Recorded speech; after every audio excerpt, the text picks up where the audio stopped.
It's been 2 weeks ever since I started trying to blow up my brand, and it's low-key working. We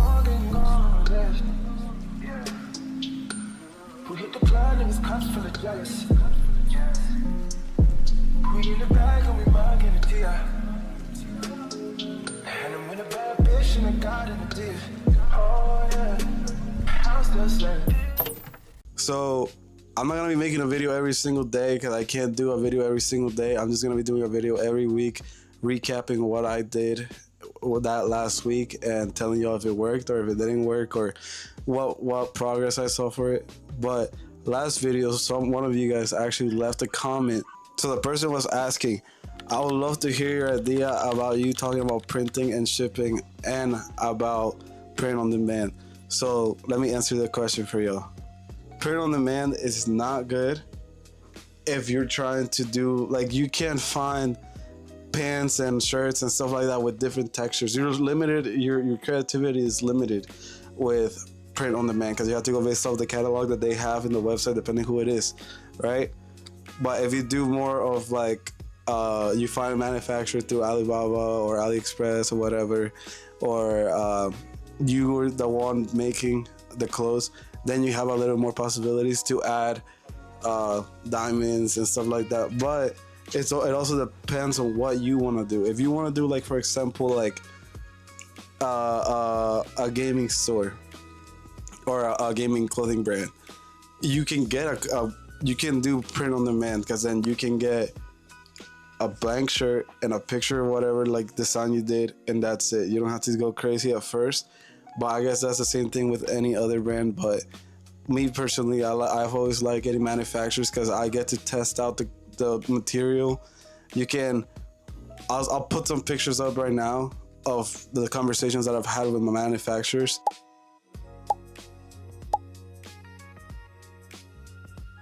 So those are the conversations that I've had with my manufacturers, and y'all can see that I tell them like, yo, make this bigger, do this smaller and stuff like that. So that's a good thing about having a manufacturer. But if you're just starting and you don't want to spend $2K, $3K, that's a good way to start your clothing brand right now. Is find a good print on demand, still get samples, because those are the same samples you're gonna need to go out there and take pictures and take videos and make your Instagram, and you get to see how it fits and stuff like that. So I recommend you guys still get samples if you guys are doing print on demand. But for the other topic, This is Knuckles, and I'm back. I've been away for a while. shipping. You will ship the clothes out if you have it in stock with your person. Not with your person, but like if you have it here at home. For example, when I got a shirt ordered, it's as easy as just, I recommend you guys to also get a manufacturer for printing, like shipping bags, like packaging, so they has your logo and stuff like that. Yo, it doesn't cost much. It would probably cost like $50 to get like a pack of like 1,000, right? Shipping labels, there's shipping printers, heat printers, for example, like this one or this one right here, that y'all can get at Walmart for like $13 and then just use that to print out. Y'all gotta price your clothes too, with having that in mind, how much you're spending on labels, how much you're spending on that, because you don't want to end up spending an extra $4 and your profit goes down because of your shipping and stuff. If you're doing print on demand, it's easier because they take care of that. They can, like, depending on the printing website, they will tell you what they have available and what they don't have available. But in some scenarios, Shopify has this thing that it's like, or different stores have this thing where it's like, if someone buys a shirt, it won't ship right away. You need to pay the shirt out of your money, and then at the end of the month, you will get that money. So that's why also people do, if y'all seen that, it says like, have people be like, clothes shipping out next week or shipping out next month, is because of that. Because they don't have the clothes and they're waiting to get the payout from Shopify so they can pay the manufacturer and send it to the customer.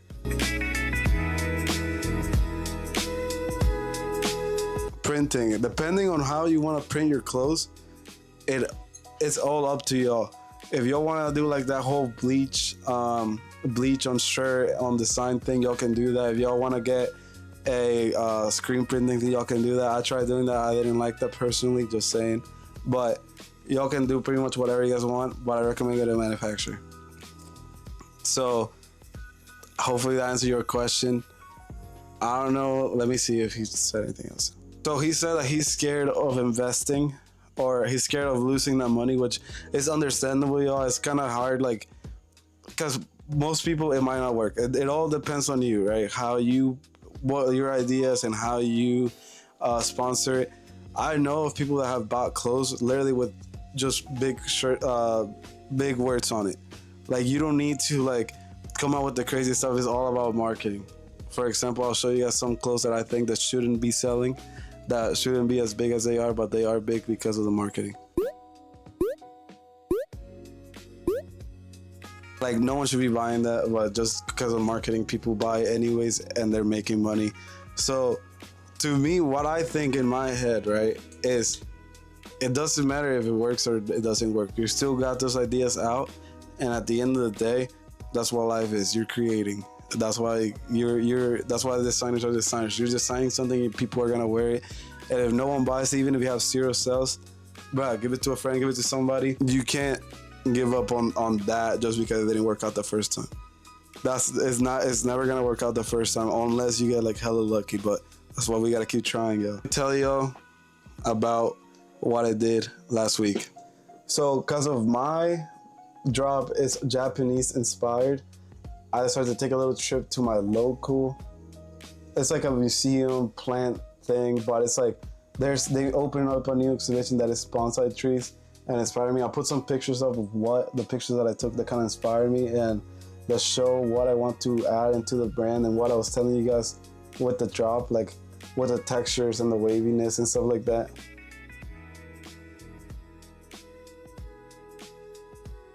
All those trees had a wavy looking feel, and mostly this one right here. That one had like little waves coming off of it.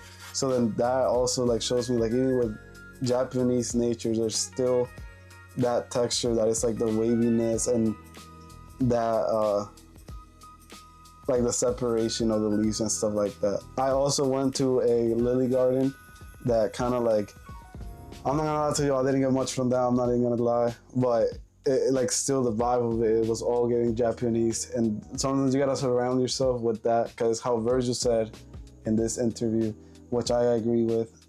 Let me put it on for you. This, like I'm designing this candle, right? Or like the student or the classroom is this. Like if I put this candle in an all white gallery space, it looks like a piece of art. If I put it on like in a garage, it looks like a piece of trash. You know, like someone would throw it away. It's dented. And I think I often use this analogy in design. I could either design the candle and spend a lot of time like telling you about the candle, or I could just design the room that it sits in. Sometimes it's not about the clothes that you make, it's about the stuff that you do around it that make it look good. For example, I can look at the Yeezy drops that they do. It's all clear, single, like one color thing, no design for most of the stuff, but it's because of the way that he presents the clothes that makes you want to be like, yo, like it looks good there. It's how he said, like with the whole candle thing. Depending the pictures that you take and the videos that you take and the marketing that you do, that will show how much sales you will get.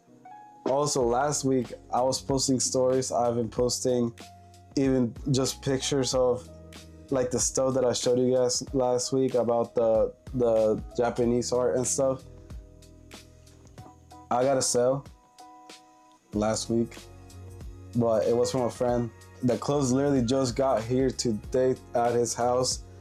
But even though it's a friend, y'all, it's still a sale. I still got money for it, right?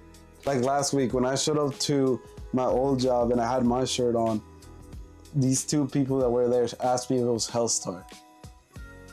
It ain't Hellstar, you know? Like for people to say it, like to compare already to something that people are paying $4,000, $5,000, or I mean $300, $400 for, like it's already pretty good because I made it, and I would say I'm in competition with that.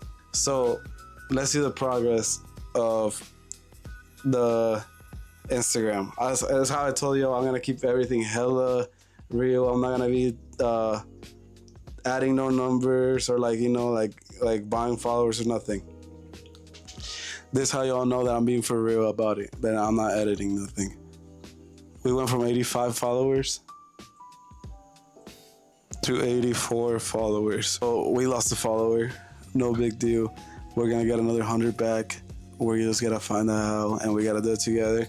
So y'all follow me, y'all comment what you guys are trying to see next week. Ask questions. We'll try to figure it out.